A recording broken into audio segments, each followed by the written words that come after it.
Okay, cool. So next we have Washington. 1, 2, 3. Again, I feel deep in my soul that Washington. Everyone's a Hufflepuff. Well, yes, I could literally argue everyone for a Hufflepuff. Okay, I'm sorry, but also like he is one of those people that like he's so dedicated to his country. Like he puts like to have that much love to just not only build this country and create it and be its first leader, but then to let it go to someone else. That is amazing and requires so much just love, and he believes in fair play because now he's giving other people a chance to be able to be in this democratic society. Mm-hmm. And why I argue for Gryffindor is because I believe that Washington, even though he is a great leader, he's in his prime in battle. He's kind of like a Robert Baratheon, even though like we're not going too much into this. He's Robert Baratheon because we have Robert Baratheon. He was a great battle leader, not so much political leader. Even though not Gryffindor, George Washington does a good job in office, I feel like he's in his prime when it comes to like leading for a cause and like sort of like just like in battle. That's just a very Gryffindor thing to me. Yeah. So. I see that. All right, next we have Lafayette. Okay, so this is now where we don't know each other's answers. 1, 2, 3. Ah, okay. See, nope, I never changed on Lafayette. Because Lafayette is like the stereotypical American immigrant. Like, he comes in, he is so smart. He like raps not only in English, but like he also is like, to someone who comes in not knowing a word of English to then rap the fastest song with the most amount of words in it, like just, he is so smart and he outsmarts so many people. He is such a Ravenclaw. Mm-hmm. He's such a Ravenclaw. Why I would say that he's a Gryffindor is that I think, like Washington, he fights for a cause. Like Jefferson, he fights for a cause. He doesn't fight for himself. He fights for the revolution. And he basically wants to fight against the tyrannical reign of the monarchy. You see, but I disagree with that. Like, I agree, but in the sense that he is so smart about doing it. Like, he is so calculating. He doesn't do anything brash and, like, headstrong, like Washington would have. Who's red with blood stains, and I'm never gonna stop until I make up, drop, and rat up and scatter the remains. I'm like, watch me engage, and I'm escape, and I'm enraged, and then I'm out. I go to France for more funds. I come back with more guns and ships, and so the balance shifts. Like he knows everything that's gonna happen. Like I would even venture to say he might be Slytherin at that point. Like he is so smart. He is so smart. I can't see him at anything other than Ravenclaw. It's like, yeah, he's a good fighter and he's brave, but just because you're smart doesn't mean you can't be brave. Oh no, I wasn't saying that. I mean, I kind of see him more as a Gryffindor because, like, he is very smart, but what he puts his intelligence towards is kind of what makes him a Gryffindor. Is because he is so smart, but he's doing all of this for a cause. Like, he's being brave, he's going out there, he's doing things that someone in his position may not even try to do. Okay. So that's kind of like... I guess, but yeah, it's just like I feel like his personality itself. Remember, it's values, not exhibit. Next, we have Hercules Mulligan. 1, 2, 3. Oh, I ripped mine. Wait, I still haven't looked at yours. Hercules Mulligan. 1, 2, 3. Oh yay! The same one. I already knew, like, as you were struggling, and I'm like, I know you're pulling off the Slytherin one. It's ripped now. I'm so sorry, Slytherin. I'm sorry, I ripped you. It's okay. So yeah, he is very much a Slytherin. Like he goes into enemy lines. He comes back. And he's cunning. Oh. He takes their measurements and. Taylor, I want to socially advance instead of sewing some pants. Mm-hmm. But then he just goes back to sewing pants. I know, he's for the right cause. For the right cause. He is so cunning. He's just I'm trying to remember. He's so resourceful too. Like, to have someone that doesn't really have any real battle experience to then be in the position that he is. Yeah, and he becomes a spy. That's not an easy job. Lord knows Hamilton would be able to. He'd just be like, would I be know. I need you to know how smart I am. No, what was it? Like when he was saying like, I could write into the press right under a pseudonym, see what you'll see what I can do to him. It's just like, who else hates Jefferson as much as you and can write just as elegantly? You just signed it A.Ham. Like everyone knows it's you. It's like it could be another, like it could be Adam Ham. Like, no, Hamilton. No. Hamilton, the dumb Slytherin. Yep. Yeah, see, there's differences within houses as well, so. Alright, next we have my baby Lawrence. Okay. My Lawrence. 1, 2, 3. See, I see that. I see that, but I actually didn't want to sort him. I wanted just him to be Hedwig. Because to me, Lawrence is Hedwig. I think you are Lawrence. I am Lawrence and I'm also Eliza.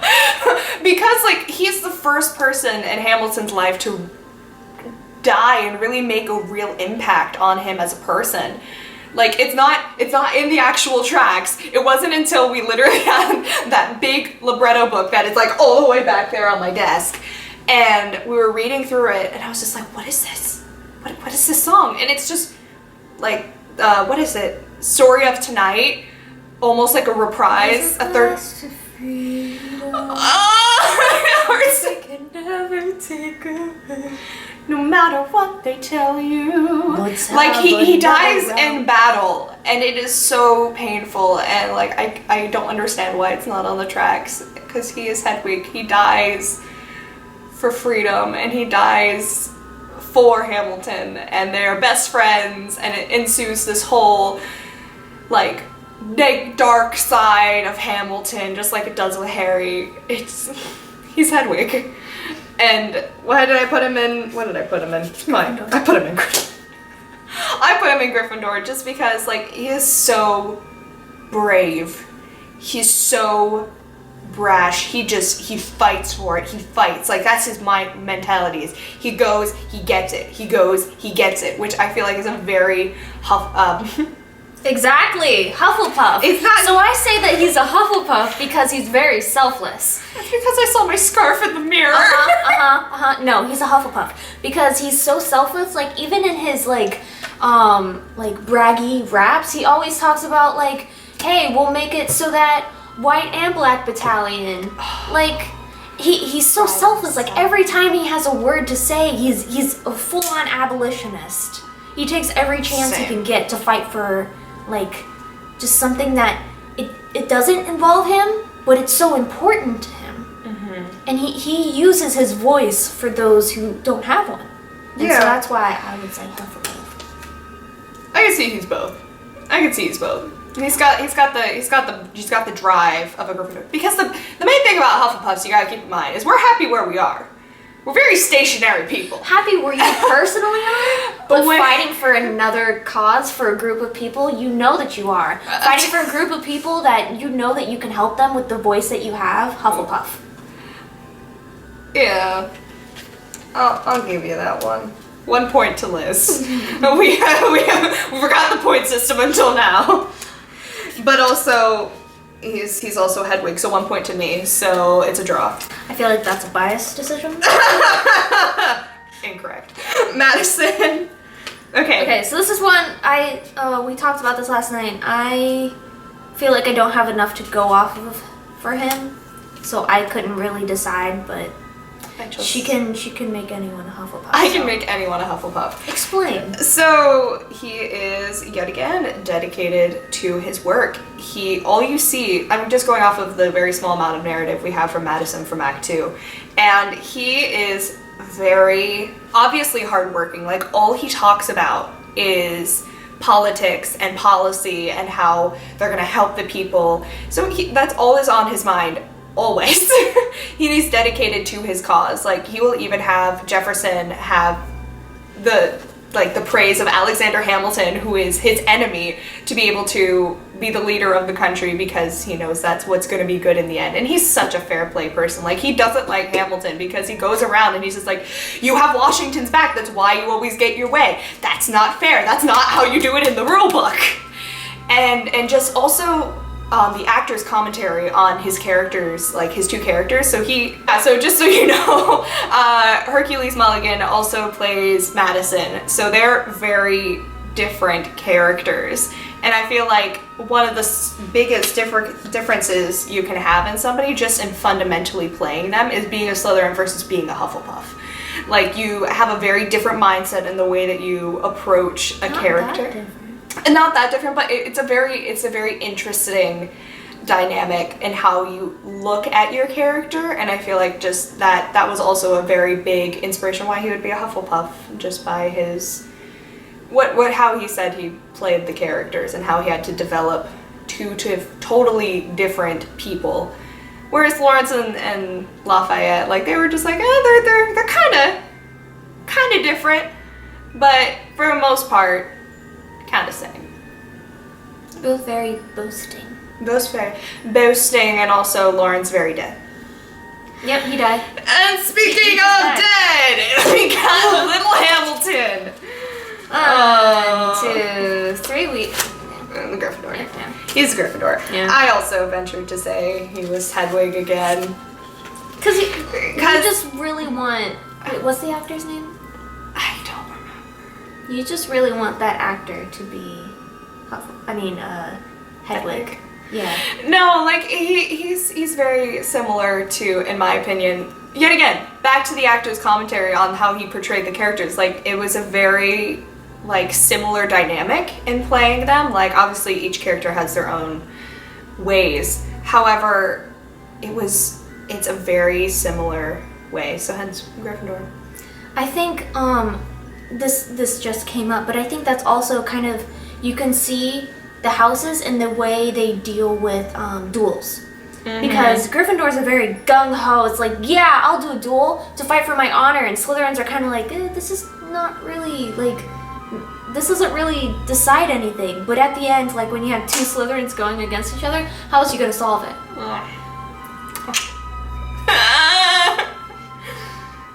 Risk lost freedom. They could never take of it. He aimed his pistol at the sky. Wait! Shoot him right between his ribs. I walked towards him, but I am ushered away. Going back across the Hudson. I get a drink.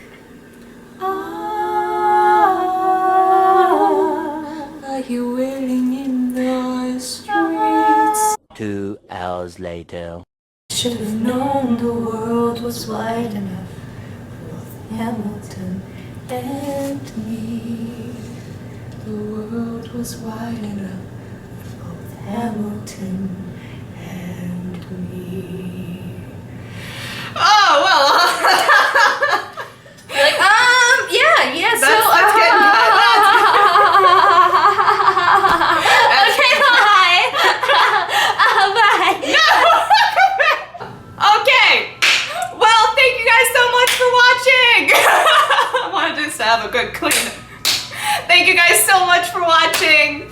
I'm Ally. And I'm O'Malley. It's been really fun doing this. So if you guys have... Stop making fun of me. So if you guys have your own... So if you guys have your own little housing sorting that you want to do so down in the comments. Let us know if you agree with us, if you disagree with us. We'll fight you. I will not fight you. I will fight you. Okay, she will fight you. I'm the Slytherin in this relationship. Make sure to give us a thumbs up if you enjoyed our video, and leave a comment down below. Tell us how much you hate us. Yes. And we'll see you guys in the next one. Bye!